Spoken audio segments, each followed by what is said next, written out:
86. Hey, bro, mind if I sit down here in this empty chair? No, sure, go right ahead. Hobble inside Ruby's on the boardwalk, Coney Island, order a couple of Aquafina bottled waters, and return to my reserved seat outside. I'm sitting down with two huge Biggie Smalls black guys, pounding down the vodka from clear plastic cups. It's blazing hot on the boardwalk, the sun mercilessly beating down on my bare head.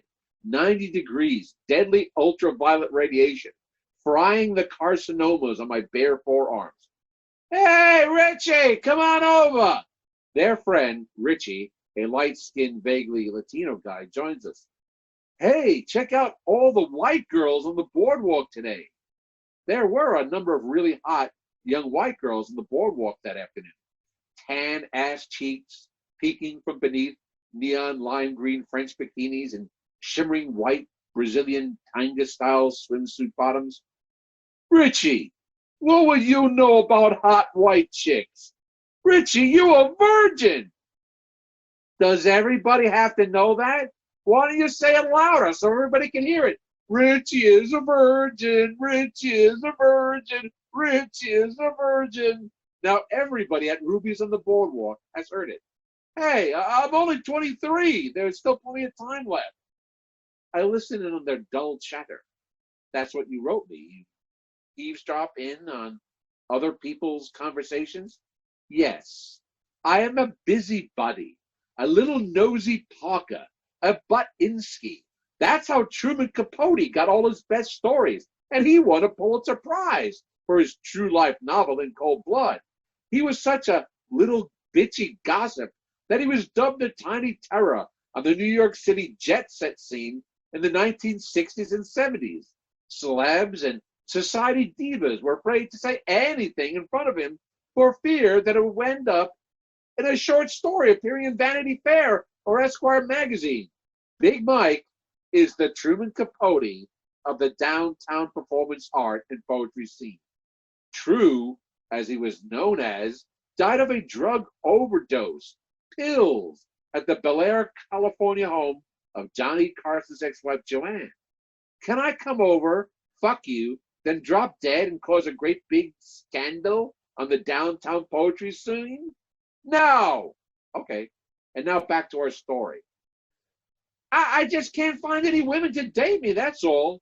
Undoubtedly, an incel, an involuntary celibate. An incel of color? Like finding a unicorn. I better interview you. Are you Middle Eastern, South Asian? It looks vaguely North African, maybe Moroccan. Could simply be a non-Western cultural traditional value with a family thing. I'm a little bit of everything. I'm part Chinese, part Dominican, part Spanish from Spain. Yeah, I could see that, his almond-shaped eyes and all. And he's all virgin! Ho, ho, ho. His homies ain't cutting him any slack. They keep goofing on him. I just don't understand women, that's all. Well, I'm well over 60, and I've gone through 4 ex-wives, and I still don't understand them. The more I think I understand them, the more I realize I don't know them at all. I'm fucking clueless. So join the club. But you had all these women. I can't even find one to date. They just showed up at my door unannounced, like somebody pranking me with a bunch of pizzas you don't want. This Domino delivery guy just shows up, rings the bell with 3 large pies, pineapple, broccoli, and anchovy. What gives? I ordered no such pizza. Then the pizza moves in with you for 3 years, screams at you for ruining their lives, and runs off to Los Angeles to fuck comedian Colin Quinn because she's so unhappy. What gives? Don't worry, take it light. I'm sure the Domino delivery guy will show up with your pizza someday soon, and then you'll see what I'm talking about.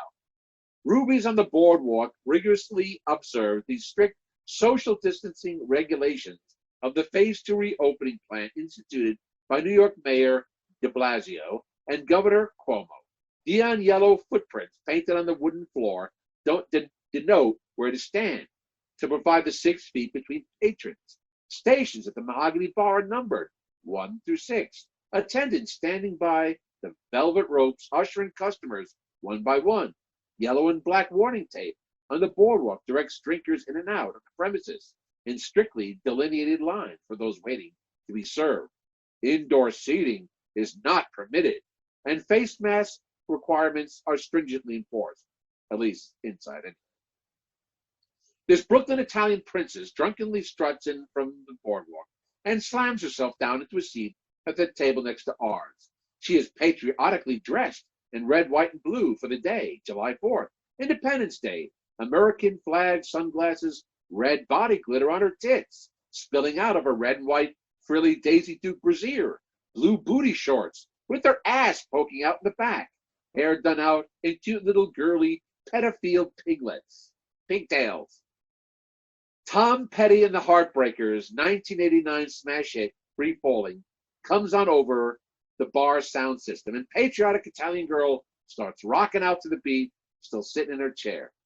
Last time Big Mike actually danced was back on Thursday, March 12th, at the Bowery Electric, when the girl singer from the Australian band Jaguar Jones had banged along with Big Mike at the New Closet Fest while serenading him from the stage with her cover version of Nirvana's Heart-Shaped Box.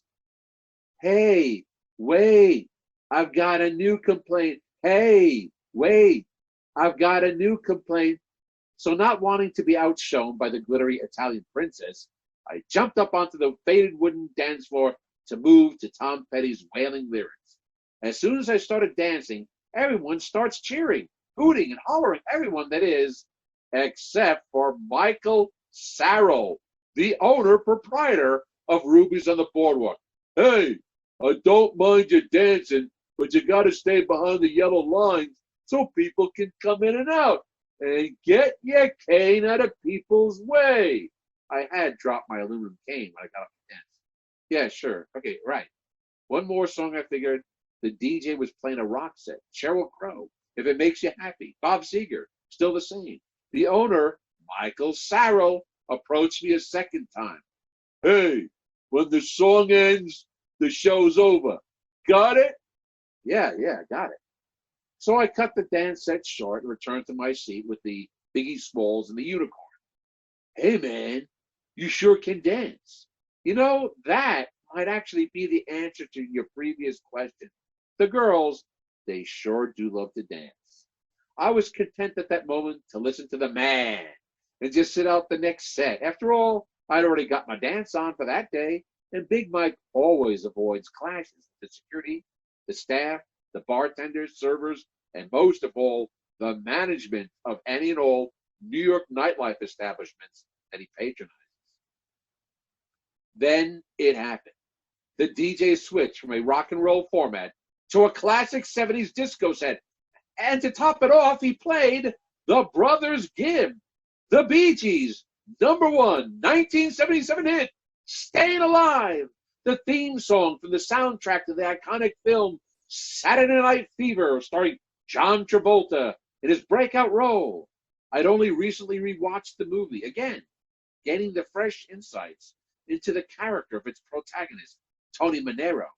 He was a rebel, rebelling against the drab, soul-numbing restrictions of middle-class middle America, ethnic conventionalities. He broke out. He refused to submit to the authority of others, even to the authority of the Roman Catholic Church. When his boss in the local neighborhood paint store refuses to give him a Saturday afternoon off after 7 years employed, he's like, well, fuck this job and go fuck yourself. And here I am, the awesome dancing guy himself, sitting on my ass while the DJ spins Staying Alive. So of course I spring to my feet, hit the boardwalk, and start swinging and swaying to the disco-based beat. This time, I really got a reaction from the crowd. My audience. The level of spectator reaction was so vociferous that photographers and videographers were drawn magnetically from off the nearby boardwalk to digitally document my performance. Now, Big Mike is used to being photographed and filmed while dancing. Just the day before, a student photographer had approached me where I had been seated on a bench in Union Square Park and asked me to pose for a photo for the album he was accumulating. A fellow local Bayside Queens Bar regular once told me, you know, every time you start dancing, somebody always whips out his cell phone and starts videotaping. One of these documentarians was using a truly professional set of electronic equipment, video camera and LED lights, hovering mere inches from my head, banging head. When the song finally ended and I stopped to catch my breath, he introduced himself. My name is Roman. I was here maybe 6 years ago when Ruby's held its 75th anniversary celebration. You were dancing then too, so I videotaped you. I used the footage in a documentary film about Coney Island. Oh shit, that was the time those little old ladies wearing bikinis that they were all much too old and wrinkled to be seen wearing in public started clawing my eyes out and yanking my hair out of my scalp, tearing off my t-shirt with their sharpened talons like so many vultures ripping apart a gazelle carcass on the plains of the African savannah. It was like a scene out of Beatlemania, the movie Hard Day's Night or Help. And there were a bunch of Liverpool teen girls chasing John, Paul, George, and Ringo down King's Road. Could that really have been 6 years ago? Once I got home later that day, I looked it up online, and sure enough, an article in AM New York from July of 2014 mentioned the Diamond Jubilee celebration with a DJ in the boardwalk and a flock of sun-crazed, sexy, sexagenarian harpies attacking innocent disco dancers with their long, bloody, sharpened, lacquered fingernails. But back to our present-day festivities. The owner proprietor, Michael Sarrell, stalks over to the table with Big Mike, the twin avatars of Biggie Smalls, and the young incel of color to read Big Mike the riot act. This is the third time I had to warn you. I told you already, no more dancing. I told you the show was over. Now I'm telling you, that's it. You're out of here. Now, get out of my place. And storms off. But Major, everyone's having such a good time, says Captain Reno in the film Casablanca. Maybe too good a time, says Major Strasser of the SS. What's his fucking problem, man? There's no problem. I've been thrown out of better places than this. It ain't been the first time, and it sure ain't gonna be the last. If my money's no good here, I'll vote with my feet and take my business elsewhere. I'll see you guys later. And so the day at Coney Island ended. The next day, I heard an interview on WINS 1010 News Radio where the owner-proprietor of Ruby's on the Boardwalk in Coney Island one, Michael Sarrell, was whining about the lack of customers at his bar restaurant. Well, duh! Of course you got no customers.